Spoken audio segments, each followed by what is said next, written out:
How prepared are you to protect yourself in a dangerous situation? This question might seem alarming, but in today's unpredictable world, it's a reality we all need to confront. Self-defense is a critical skill, one that transcends age, gender, and physical capabilities. It's not just about learning to throw a punch or mastering a martial art, it's about understanding how to use your instincts, intuition, and intelligence to stay safe. In an era where headlines are dominated by stories of conflict and violence, the importance of self-defense is more poignant than ever. It's not about living in fear, but about empowering oneself with the knowledge and skills to handle potential threats. The ability to protect oneself can provide a solid foundation of confidence, enhancing your ability to navigate the world around you with a sense of security and self-assuredness. Imagine walking down a deserted street late at night. The fear can be paralyzing, making you feel like a potential target. Now imagine that same scenario, but this time you are equipped with basic self-defense knowledge. The fear subsides, replaced by a feeling of control and readiness. That's the power of self-defense. Beyond physical protection, self-defense also offers psychological benefits. It can foster a strong sense of self-worth and respect, knowing that you can take care of yourself when the need arises.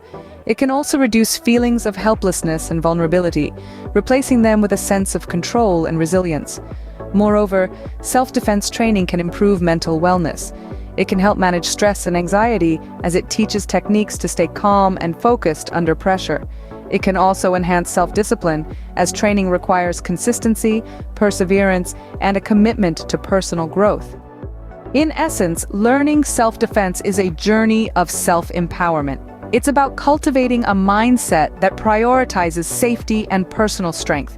It's about developing the courage to stand up for oneself, to face adversities head-on, and to turn fear into power. Knowing how to defend oneself is not just about physical protection, it's also about mental empowerment. It's about equipping yourself with the tools to navigate life's challenges with confidence and peace of mind. So let's start that journey today. Did you know your body is equipped with natural weapons for self-defense? Indeed, we're not as defenseless as we might think. Our bodies come with a built-in arsenal, ready to be deployed when we need it most. Let's start with the basics. First up, we have our fists. They're not just for punching bags at the gym. A well-aimed punch can be a potent deterrent in a dangerous situation. Aim for soft targets like the nose, throat, or solar plexus. Remember, it's not about brute strength, but precision and timing. Our elbows, on the other hand, are close-quarter weapons. They're perfect for when an attacker is too close for a punch to be effective. A swift elbow strike to the chest or face can create enough distance for you to escape or call for help. Next, let's talk about our knees. They might seem like an unlikely weapon, but in reality, they pack a wallop. A knee to the groin can incapacitate an attacker long enough for you to get away. But be careful, it's a high-risk move that requires accuracy and timing. And don't forget about your feet. They're not just for running away. A well-placed kick can be a game changer. Aim for the shin, knee, or groin. Remember, the goal is not to win a fight, but to create enough of a distraction to escape. Now, let's discuss vulnerable areas.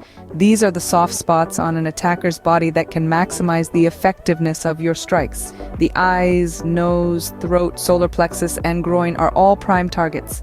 Striking these areas can cause enough pain and disorientation to allow you to escape.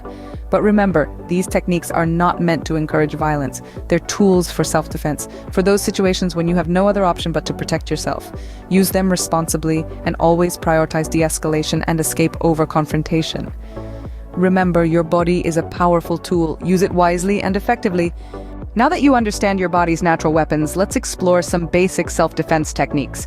These techniques are not about becoming an overnight martial arts expert, but about using your body effectively to protect yourself when necessary. First up is the palm heel strike. This technique harnesses the power of one of your strongest body parts, your palm. To execute a palm heel strike, you'll want to aim for your opponent's nose or chin with the heel of your palm. Remember, the goal isn't to cause harm, but to stun or distract your attacker long enough for you to escape. Next, we have the knee strike, a close-range technique that can be incredibly effective. When your attacker is close, aim for the groin or midsection with a swift and powerful knee strike. It's all about using your body's natural strength and momentum to your advantage. Finally, let's discuss how to escape from a wrist hold. If someone grabs your wrist, your instinct might be to pull away, but this could actually tighten their grip. Instead, twist your wrist towards their thumb, which is the weaker part of the grip. At the same time, use your other hand to push against their hold. This combined action can help you break free. These are just a few examples of basic self-defense techniques. It's important to note that practicing these techniques regularly is crucial. This isn't about brute strength, it's about building muscle memory so your body knows how to respond even when your mind is in a state of panic. Remember, the goal of self-defense is not to win a fight, but to give yourself a chance to escape and get to safety.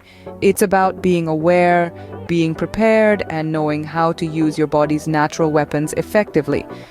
These techniques are simple, but they can make a huge difference in a dangerous situation.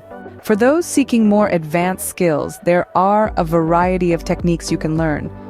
One such technique is the side kick to the knee. This move is particularly useful when you need to create distance between you and an attacker. The knee is a vulnerable part of the body, and a well-placed kick can incapacitate an opponent, giving you time to escape.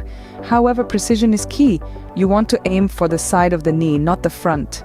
The idea is to knock the attacker off balance, not necessarily to cause severe injury. Remember, self-defense is about protecting yourself, not inflicting harm. Another advanced technique is the chokehold escape. This technique is a lifesaver when an attacker tries to strangle you from behind.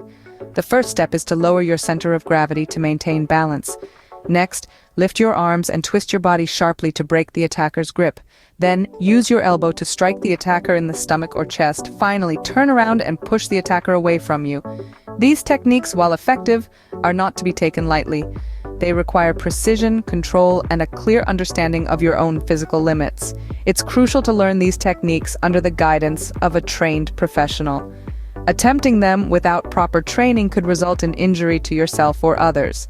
Remember, the goal of self-defense is not to engage in combat, but to escape from danger. These advanced techniques are tools to help you do just that. They should only be used in situations where your safety is at immediate risk. It's important to practice regularly to keep these skills sharp. Just like any other skill, self-defense techniques can fade with time if not regularly used. Incorporating practice into your routine can help ensure that you're prepared should you ever need to use these techniques. Advanced techniques require more practice, but they can provide added security in threatening situations. Self-defense isn't just about physical techniques, it's also about being aware and avoiding danger when possible. The power of prevention lies in its ability to stop a threat before it even becomes one. It's about staying a step ahead, being prepared, and making smart decisions that keep you out of harm's way. This is your first line of defense, and it's important to remember, it's not always about what you can do physically, but what you can do mentally. Let's talk about awareness. It's essential to be conscious of your surroundings at all times. This includes knowing who and what is around you, understanding the layout of the area, and identifying potential escape routes. It's not about being paranoid, but rather staying vigilant. It's about noticing the unusual and acting accordingly. Next, let's consider the areas you frequent or plan to visit. Avoiding risky areas is a key preventive measure. This could mean bypassing dimly lit streets or deserted parks at night, or being cautious in unfamiliar neighborhoods. Always choose the path most traveled whenever possible. It can make all the difference in your safety. Trusting your instincts is another crucial aspect of prevention. Our gut feelings are often our subconscious mind picking up on subtle cues that something isn't right. If something feels off, it likely is. Don't dismiss your feelings of unease. Instead, act on them and remove yourself from potentially harmful situations. Preventive measures may seem basic, but they are the cornerstone of self-defense. They are the strategies that will most likely keep you safe and out of harm's way. They require no physical strength, just an alert mind and a commitment to your own safety. Remember, the best defense is a good offense. Stay safe, stay aware, and stay prepared. The power of prevention is in your hands. So use it wisely and let it guide you in your journey towards personal safety.